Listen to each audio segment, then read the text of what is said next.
Welcome back to another new episode. And this is another episode in the series about data protection, data privacy, consent management, and so on. And as always in this series, I would like to welcome Andrea Willemin, our expert in this area. And Andrea and I discussed what would be a good topic right now. There are constantly news coming in about new regulations, but today we want to talk about consent. What is it? What does it mean? How to obtain it? How to use it?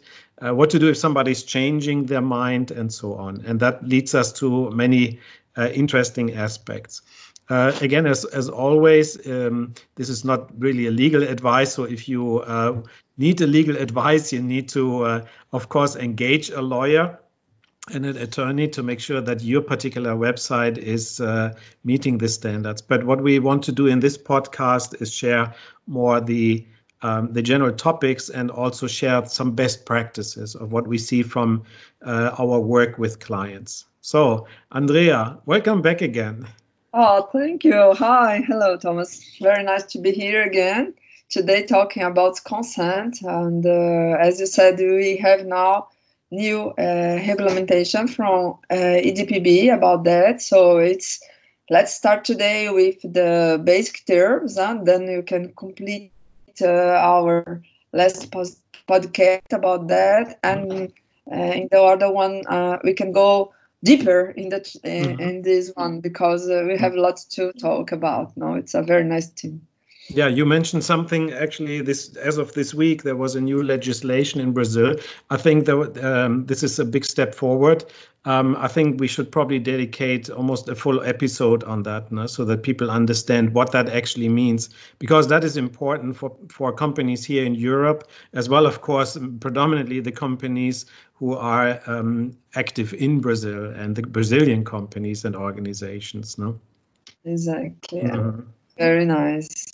Okay, talking a little bit about consent from your perspective, what are the key points when you talk to clients about consent? What does it mean? What does it mean is the most important, because it's very confused sometimes to understand well this term. But the consent of data subject means that any freely given, specific, informed, and unambiguous indication of the data subject by which he or she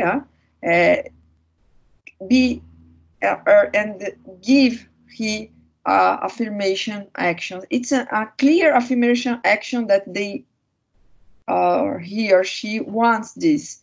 So it's very important there that the agreement to the processing of personal data relating to he or her. It needs to be clear. And we need to understand there that it's one of the meaning from the EU law as a lawful basis. It's just one of them.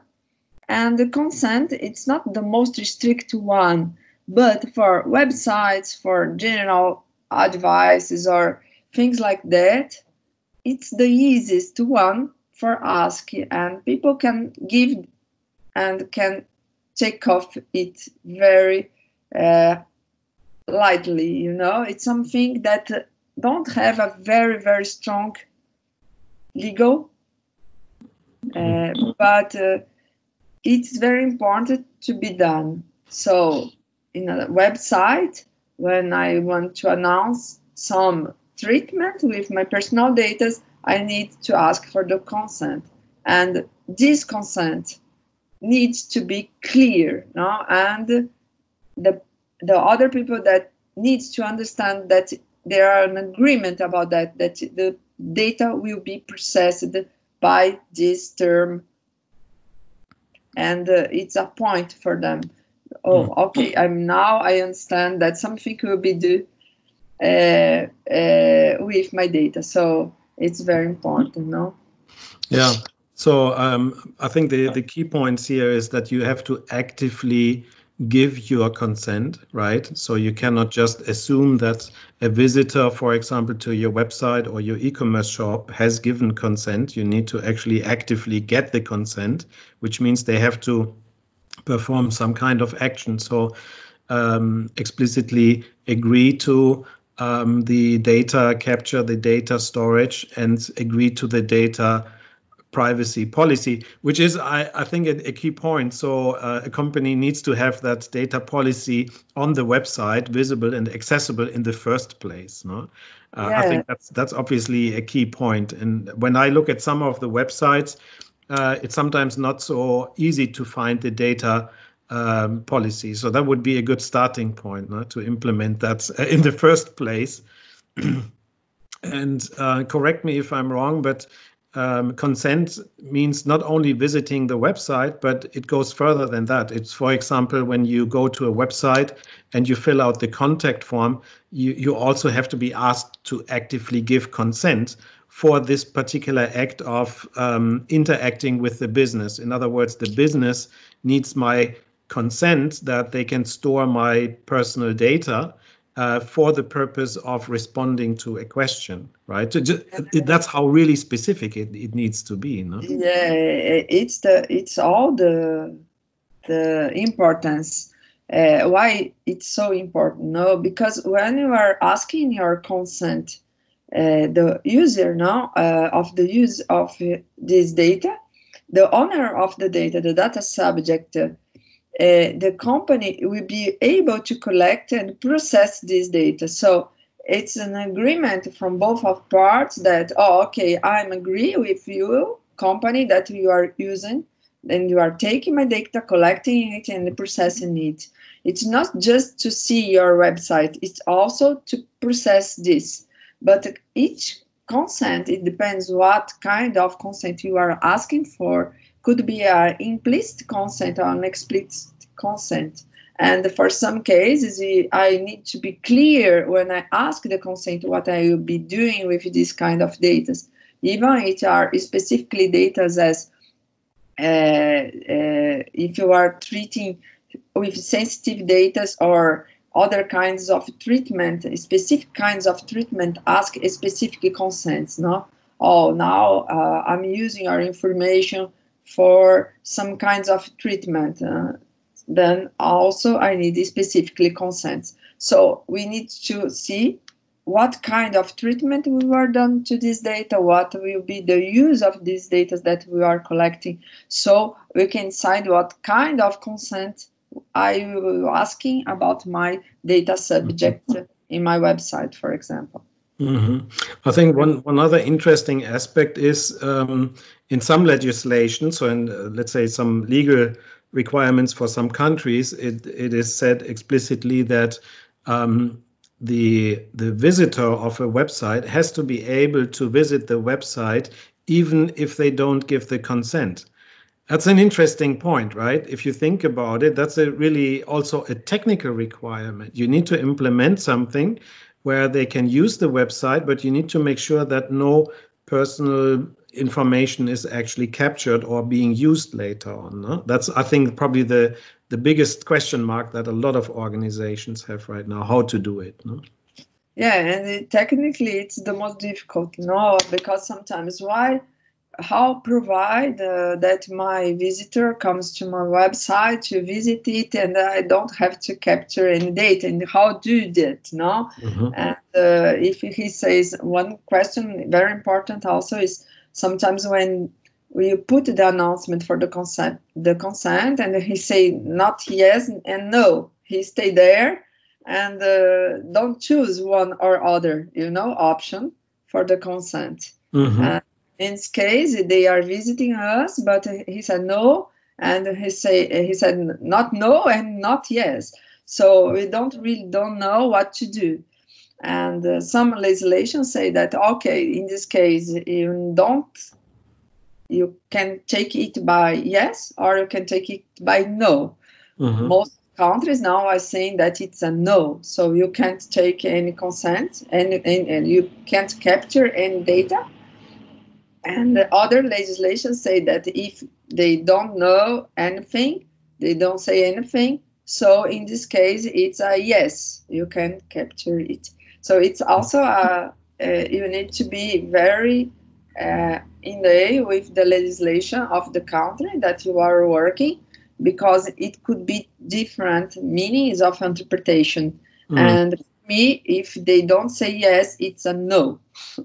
You need to understand that if the client comes to a website, he wants to see it, but if they don't say yes, because for me consent, it's a clear expression. You can't take a consent and say, oh, I understand it's a consent because they continues in my website, and no, it's no, because it's freely given, and they need to say yes in some way. But in other cases, when he see nothing about the consent, but he continues in website for longer, or he works, for example, and he put his data in a formula or something like that, then you can convert it for a consent in some way, or asking again, or he asking, no?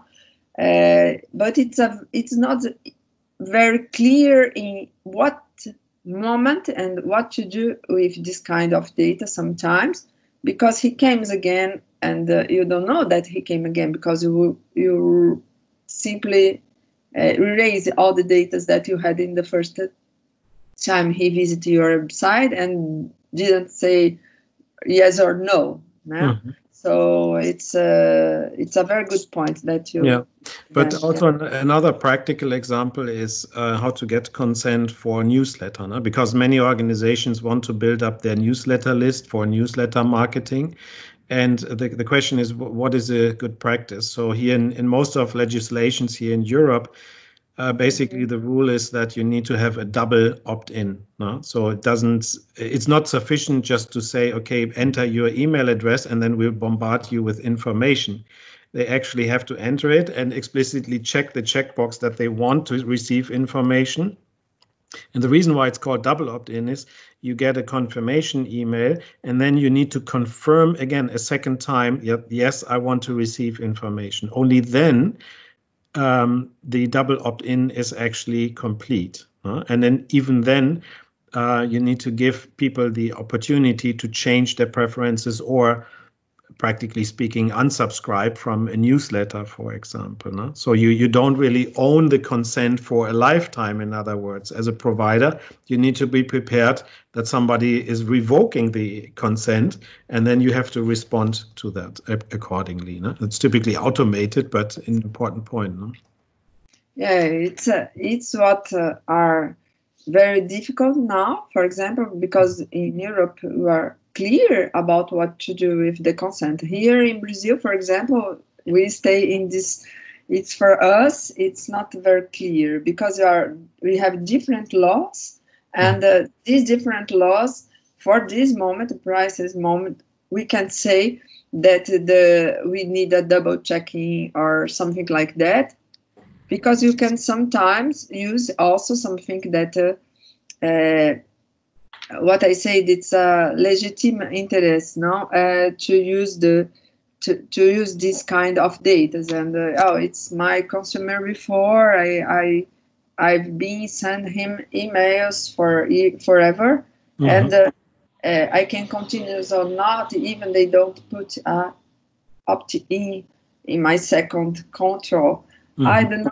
I don't really know. For Brazil, it's too new yet, this kind of discussion, because our law is not very, very clear. So for me, when we are looking for GDPR, it's clear that you need a double consent for this kind of information, and also because you need to be, or you can opt to be out very fast also if you want to change something you gave before. So we need to understand that when we are dealing now with LGPD, this kind of details we didn't have yet.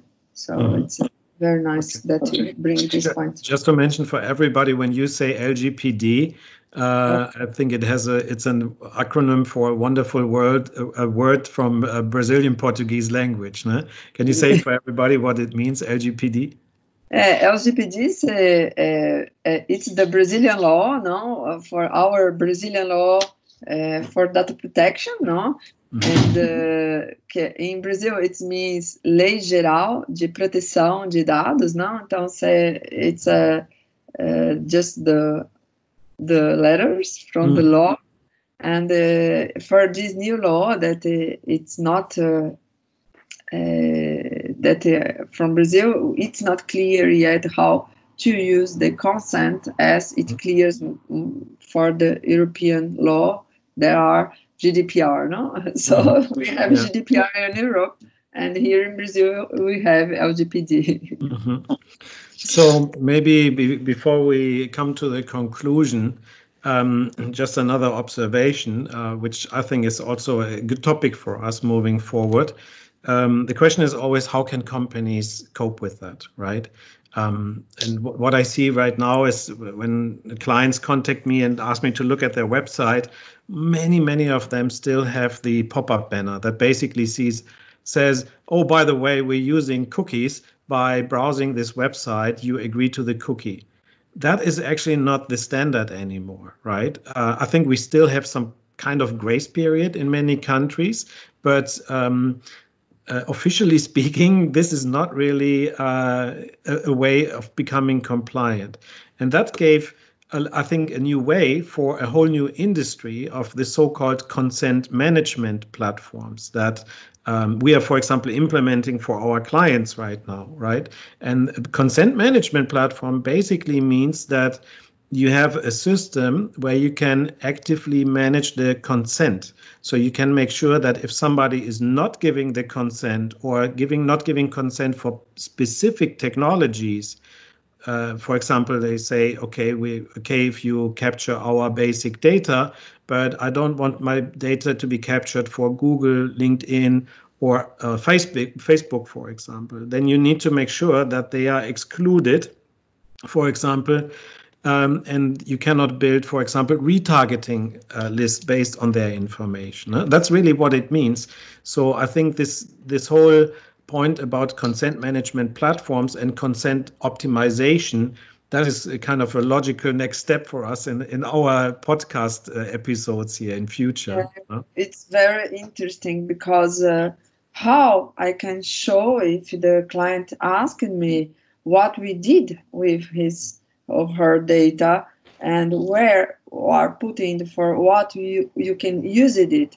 So you need to prove that in some way that it is used as the client asked for. So if this kind of platform, it is very useful for this kind of compliance. No, so it's perfect. And without this it's very difficult how you can do the proof that you use only for what you say that you are thought about that. So it's very important topic for us, and that you can go further because you have different ways and lots of terms that need to be put in the platform, and how you need to can do the management of all these kinds of information for how long, and you need to case it with your policies and others instructions in your website. No, it's So maybe as a short recap of some of the practical ideas what people should be doing. Of course, this is a complex topic. Now, as I mentioned before, I think if you have, let's say, a little bit more complex scenarios on your properties, it's always important to engage an expert on this and also to get some legal checks of what is meeting legal standards and where you have some exposure. And since this space is evolving, this is always a matter of interpretation, how you interpret the legal standards. No? But at least what a company could be doing at this point in time is take a look at their own website and say, when was the last time? First of all, do we have a data privacy policy implemented? And when was the last time we looked at it? Is it still consistent with the way we are doing business? Secondly, I would recommend taking a look at your newsletters. Just go through the list of customer names you have in your database in newsletters and find out, do I have a date when this customer gave me the consent, and for which ways of communications do we actually have the consent? No? So that's the newsletter and let's say customer list or CRM topic, I would say. And of course, the interesting part is there when you cannot confirm that you have consent from the people, you cannot actually use the data. That's when a lot of people get tears in their eyes when we have to tell them, you have to delete the data, right? And I just went through such an exercise, and we had to delete about 80% of the data. And people are really shocked. You can't do that. Well, so you have to think about this in the first place. If you want to make your business competitive, you have to be sure that you can actually be competitive. You can use the data, and you're very clear on the privacy regulation. That's, I think, why I like this term privacy by design so much, and it really applies also to marketing. And I can't wait until we have an episode about that term again. Yeah, it would be very nice. What else practical things can we tell people to do at this point in time? Yeah, for me, it's what you said. It's very funny because when you say people that they need to delete data, and I need to prove also how that I delete this data and how I can prove that, that I really delete the data. That gets really funny. It's one more topic for us, and it's very interesting because how you can do that, And for me, we have so many points that you need to look and say what to do first. And the first of all for us is ask the consent. Then you need to learn how to manage it, and then you are going to how to put policies in place, and then but now what we can do about that? Now I need to delete. How I can delete that? Because sometimes you can delete from some logs or others. You need to maintain, and what I need to maintain, what I have to delete. So there are many questions that you can do in this patch of this way, So it's very important now. Understand that the first step is ask for the information. Be sure that you have an authorization to be using the data. Now it's the first step. It's the most important for us today, is freely given consent and unambiguous and asked, and it's better have more than less. And one problem, Thomas, that I'm seeing also here in Brazil lots of time, it's because it takes a time to ask a consent, and it's not how I can do that more efficiently and not every time have to give the consent, and my website comes so not interested. People don't like sometimes to give consent, and how to bring it in a more natural form for our websites. It's something that people ask me a lot, right? And it's not so easy because it's now a new way to work with data, with the personal data. It's a good point. Actually, that brings us to this future topic of consent management optimization or opt-in optimization, which I thought we keep for a little bit later time because we first had to talk about the basics here. I don't want to jump ahead, but I think companies should not worry so much about it. Based on what I have seen until now, I was also scared. I thought, okay, if we implement a consent management platform, we're basically killing the inflow of good personal data or leads that we can actually use. But then when I look at the data, and just in these three categories, so give the full consent, don't give any consent, or give a granular consent. What I have seen so far is that pretty much around 70-80% of visitors give the full consent. no? And then up to 5% really look into the details, and then they check or uncheck where they want to give or not give any consent. And the rest of them basically say, I reject all. But still, you have to give them a good experience. No? And that's why I think that's where really the marketing and marketing technology meets the legal side. So that's why I think this is such an exciting topic, no? Because for a company that is suddenly having a drop of 10, 20% for, let's say, high volume e-commerce companies, for example, that translates in a lot of cash, actually, a lot of cash flow on a monthly basis. No? So it has to be thought through how to do that and how to do it right from the beginning and how to engage appropriately with customers.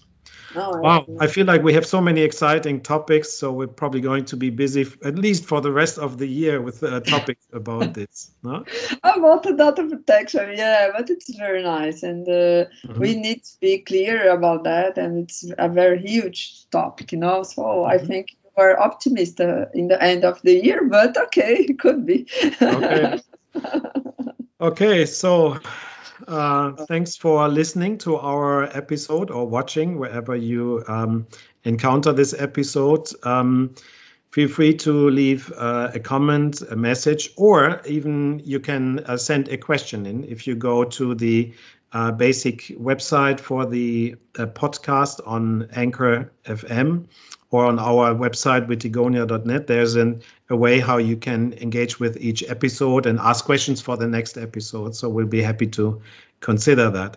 Until then, I wish everybody good luck as always and more fun with consent management, and everybody have a great week ahead. Bye-bye. Bye-bye.